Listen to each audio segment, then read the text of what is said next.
we don't have a grieving process when things die or transition. And I think about both the physical and the spiritual and the mental deaths that have had to occur in my life. I want to become someone that I chose my existence on this earth and on this planet. I think it's really easy when things are working to continue to kind of like ride on that and rest on our laurels and also be sick of it all at the same time. These stigmas really, really prevent us from being able to not read our lines. So when I was 16, I started teaching myself how to trade and invest. I wasn't doing that at 16. I was like, let me go get this new Lil' Kim album. I was literally a...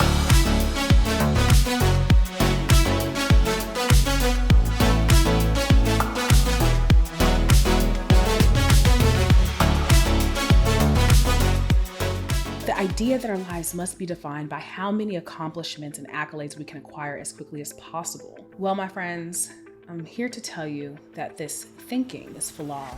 The thing that I learned more than anything is putting boundaries in place. If you don't have the village, you gotta pay for the village. Outsourcing when you can, like these are things that certain people are accustomed to that we have to normalize in our community because that is how things get done. And so removing the guilt out of that is really important. I was not only the first Black to get a pre-medical pharmacy fellowship in Colorado, my whole family was like, she's gonna be a doctor, right? But at 19, it was like, it hit me like a ton of bricks. Like, no, I wanna be an entrepreneur.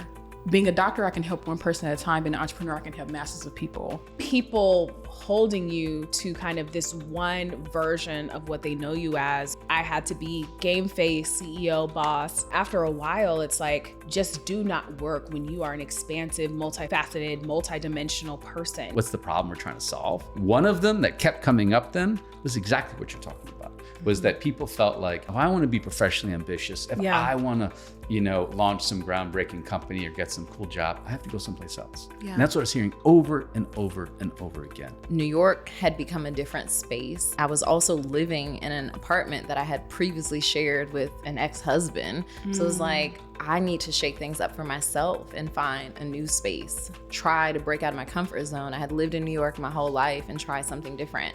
I pay attention also to how I treat myself and others when the world feels like it's falling apart. It's so easy to direct some of that anger and anxiety internally. And it's even easy to lash out at your loved ones. What I have control over is being extra kind to myself, being extra compassionate to myself during those times. And another interesting thing is like a lot of people, they were so interested in having leaders of color perform during this time. I'm gonna give you this funding and you're gonna go execute on these outcomes. But like, you never asked if we were okay. My first reinvention was deciding to quit my job and become an entrepreneur full time, being okay with pivoting.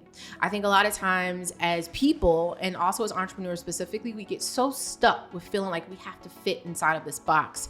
We're fitting like we have to do things a certain way. And I think that it's okay to change, it's okay to pivot.